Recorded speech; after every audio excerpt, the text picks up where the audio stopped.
Bonsoir. Donc, j'avais envie de faire un petit chit-chat avec moi ce soir. Je me suis fait un petit thé, comme vous avez pu voir. Ça a été une soirée occupée de ramassage et de tâches de maman, finalement. Et j'avais envie de manger ma petite collation avec vous en jasant. Et en jasant d'un sujet particulier que j'avais envie de vous parler, qui est manger ses émotions, grignoter le soir, la compulsion alimentaire. Ouais, ça me paraît un sujet bien lourd tout d'un coup. Mais en vrai, c'est que c'est un gros problème que j'ai majoritairement réglé. En tout cas, je vais croiser mes doigts, mais je trouve que je l'ai pas mal réglé dans les 4 derniers mois. Puis ça a été une révélation pour moi de me rendre compte que c'était grâce à mon changement de mode de vie, mais je dirais là, mais de mode d'alimentation, entre autres, là, que ça l'a changé. Puis j'avais envie de vous jaser de pourquoi je pense que ça l'a changé, puis qu'est-ce que je pense qui a été bénéfique, puis si toi, tu as ce genre de problème-là, pourquoi ça pourrait t'aider toi aussi.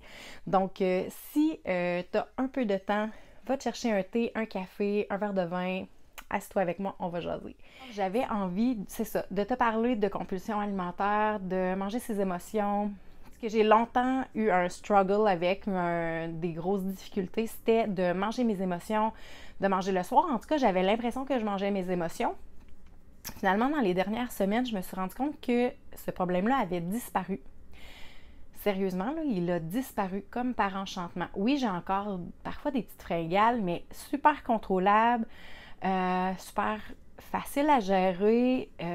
Avant, j'avais des problèmes de compulsion. Là. Je pouvais passer mes soirées, la porte du frigidaire ouverte, à manger sans jamais être satisfaite, puis continuer de manger en ayant l'impression que quelque chose allait finir par me satisfaire, mais que c'était comme si ça finissait jamais par me satisfaire. Et moi, j'ai adopté le mode de vie vegan après avoir lu le livre de Starch Solution, où est-ce que le docteur McDougall, il parle de comment tu peux perdre du poids, entre autres, mais aussi guérir certains problèmes de santé, là, mais bref, en adoptant une alimentation qui est à base de starch, de féculents. Puis bon, bref, là, il base sa théorie sur le fait que dans les pays d'Asie, des pays où est-ce que leur base d'alimentation, c'est le riz ou les pommes de terre, ces pays-là ont un taux d'obésité qui est quasi inexistant, mais qui ont aussi des maladies chroniques qui sont inexistantes dans ces pays-là. C'est sûr que dans certains pays où est-ce que c'est très pauvre, ils ont d'autres problèmes, mais tu sais, si on pense en Asie, là, je pense pas que quand on va au Japon puis dans ces endroits-là, on voit beaucoup de Japonais obèses. Là, je pense pas que c'est vraiment très, très courant. Bref, il base sa théorie là-dessus. En fait, c'est très logique là, qu'une alimentation qui est élevée en glucides, mais surtout à base de féculents, qui est pauvre en gras. J'ai commencé à adopter un mode de vie vegan grâce à ce livre-là, entre autres, mais en suivant ce guide-là. Donc, effectivement, tu vas le remarquer quand je partage les repas de ma journée, je mange une grande quantité de glucides, mais de féculents, en fait, entre autres. Et je suis très à l'aise avec ça. Je sais que ça ne convient peut-être pas à tout le monde, puis peut-être que tu es végane, puis c'est pas comme ça que tu manges, puis ben, il y a une expression en anglais qui dit « you do you ». Tu fais ce qui te convient, puis tant mieux si ça te convient. En fait, je pense qu'il faut respecter qui on est, puis ce qui nous convient. Puis en fait, depuis que j'ai commencé ça va bien, ça me convient bien. Je focus pas trop à le respecter à la lettre ou à être super strict. Je suis pas quelqu'un je me rends compte que ça me convient bien, que j'aime pas trop manger énormément de gras. Quand j'ai le goût d'en manger, j'en mange. Je me prive pas nécessairement, mais je me rends compte que je m'en prive sans m'en rendre compte, puis c'est correct. Par contre, tu me demanderais de faire la même chose avec les féculents. Je suis pas sûre que je réussirais. Il y a des choses qu'il faut que je me contrôle, par exemple, comme les dates. Là, c'était comme correct parce que c'était les 3 dernières dates Medjool qui restaient dans mon plat. Fait que je pouvais comme pas en manger 10. Mais il y a quand même des aliments où est-ce qu'il faut quand même que je fasse attention parce que ça, c'est super dense en calories. Puis c'est très sucré, puis ça a tendance à être un trigger pour moi de manger plus, d'en manger beaucoup, puis de pas être capable de m'arrêter. Donc, tu sais, quand tu le sais, ben tu fais plus attention. Fait que ça, les dates, là, ça dérangeait moi parce qu'il m'en restait juste 3. Mais bref, depuis que j'ai adopté cette alimentation à base de starch-là, à base de féculents, je me suis rendu compte que je contrôlais tellement mieux mon appétit, tellement mieux mes fringales, tellement mieux mes envies de manger, de compulsion. C'est vraiment un problème de compulsion, là, ce que je vivais, puis je me suis rendu compte que je le contrôlais vraiment mieux parce que ce phénomène-là de manger, de rouvrir le garde-manger, de ne pas être satisfaite, de chercher qu'est-ce que je pourrais bien manger qui me satisferait, ça n'arrive plus. Puis j'ai de la misère à l'expliquer parce que j'ai toujours pensé que je mangeais mes émotions. Si jamais tu es une nutritionniste ou que tu es quelqu'un qui est connaissant en nutrition puis que tu comprends le principe derrière ça, laisse-moi le savoir dans les commentaires. Là, je trouve ça fascinant d'essayer de comprendre pourquoi c'est comme ça. Mais un des gros bénéfices de ce mode de vie-là, de ce mode d'alimentation-là que j'ai découvert, c'est vraiment le plus grand bénéfice pour moi, c'est ce contrôle-là que j'ai sur ma faim. Puis bon, je suis un peu contrôle freak dans la vie, fait que c'est vraiment pour moi, c'est super important pour moi d'avoir atteint ce niveau-là de contrôle finalement. Et ça a été une découverte pour moi.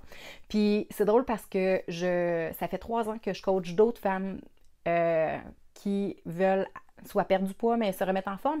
Mais évidemment que dans mon processus, comme je venais de ce background-là, d'avoir un grand embonpoint, je me suis rendu compte que j'avais naturellement ce genre de cliente-là comme cliente en tant que coach.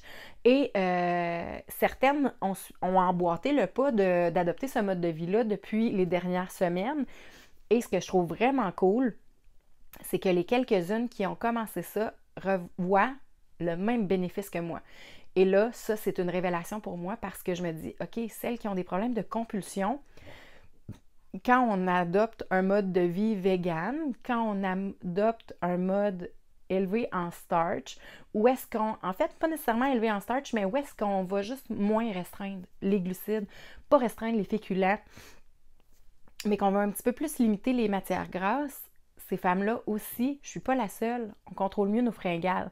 Donc, je pense que c'est quelque chose qui n'est pas observable juste avec moi, fait que je trouve ça fascinant, mais je pense que c'est attribuable à certaines choses. Bon, je pense qu'entre autres, ça le dit dans le livre de Dr. McDougall, dans le livre de Starch Solution, que les starch, les féculents, c'est très satisfaisant pour notre cerveau. Tu sais, on le sait, notre cerveau a besoin d'une certaine quantité de glucides. Je crois qu'entre autres, c'est attribuable à ça en particulier. Je pense que de ne pas restreindre les glucides, ça, chez moi, qui avait un gros embonpoint, peut-être pas chez tout le monde, mais chez moi, ça a un grand, grand bénéfice. Puis j'avais remarqué juste avant de faire ce passage-là à un mode de vie vegan, que plus je restreignais les glucides, moins mon alimentation allait bien, plus mes fringales étaient hors de contrôle. Donc, il y a un lien direct avec le fait de ne pas restreindre les glucides, de ne pas restreindre les féculents. Donc, je me considérais comme une vegan high carb, low fat, qu'on appelle, donc haut en glucides et faible en gras. Par contre, ce terme-là est largement utilisé chez beaucoup de personnes qui consomment à grande quantité des fruits. Si vous regardez, là, il y a certains YouTubers, surtout anglophones, là, au Québec, je pense pas qu'on a une culture tellement encore élargie à ce niveau-là, mais des véganes qui vont manger des smoothies, là, 1,5 litre de smoothie avec genre 15 bananes pour déjeuner dedans. Fait que ça, c'est fréquent qu'on voit ça chez les Américains. Puis, je pense pas que je pense pas que c'est un mode de vie qui me conviendrait bien parce que je pense que comme les dates, il y aurait trop de sucre à l'intérieur puis ça serait un trigger pour moi d'avoir justement moins le contrôle sur mon appétit. Fait que je pense vraiment que ce soit des glucides à base de féculents, ça a un rôle très spécifique à jouer. Mais je pense que, en fait, un des principes de base de ce phénomène-là, de Starch Solution, c'est la densité calorique. Puis ça, je veux faire une série de vidéos à proprement parler de ça, sur la densité calorique, parce que ça, peu importe le mode de vie alimentaire que tu utilises, c'est pertinent de l'appliquer. En fait, le volume calorique, c'est que si on regarde cette date-là, ben il y a énormément de calories dans cette petite date-là qui est toute petite mais qui en contient énormément. Si tu compares à si on ferait un bol de bleuets qui serait vraiment plein, il y aurait très peu de calories dans un grand volume.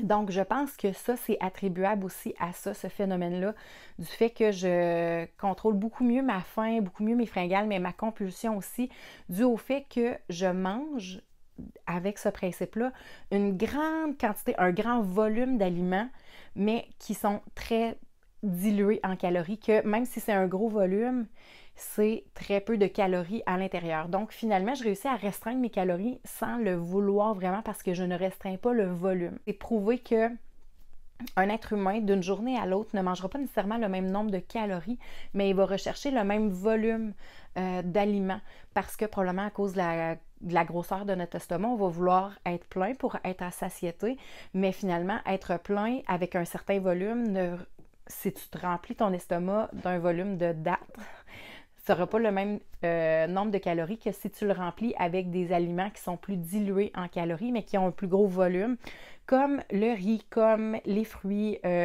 frais, comme les légumes qui ne sont pas à base de féculents, là, qui ne sont les non-starchy vegetables qu'on appelle, là. Donc tout ce qui est légumes verts, ça on sait qu'il y a très peu de calories dans un tu sais, 2 tasses d'épinards, là, il n'y a pratiquement pas de calories là-dedans, mais par contre c'est très dense en nutriments. Donc, c'est important quand même dans ce mode d'alimentation-là de continuer à manger beaucoup de légumes, mais de manger aussi beaucoup de féculents qui sont très satisfaisants, mais limiter quand même le plus possible le nombre de gras, puis finalement d'accessoiriser, limiter les huiles qu'on mange, parce que dans le fond, les huiles, c'est très, très dense en calories et ça apporte pas grand-chose finalement en termes de fibres, en termes de propriétés nutritives à notre alimentation. Donc, évidemment, ça, ce sera le sujet d'une autre vidéo, mais tout ça pour dire que je ne cuisine pratiquement plus avec de l'huile maintenant. Si je fais des recettes, je vais éviter de mettre de l'huile, je vais compenser avec des compotes de pommes dans certains repas. Maintenant, je fais frire mes aliments dans l'eau. On s'entend, je ne les fais pas bouillir, c'est vraiment une autre technique. Et ça, dis-moi-le dans les commentaires, qu'est-ce qui m'intéresserait là-dedans?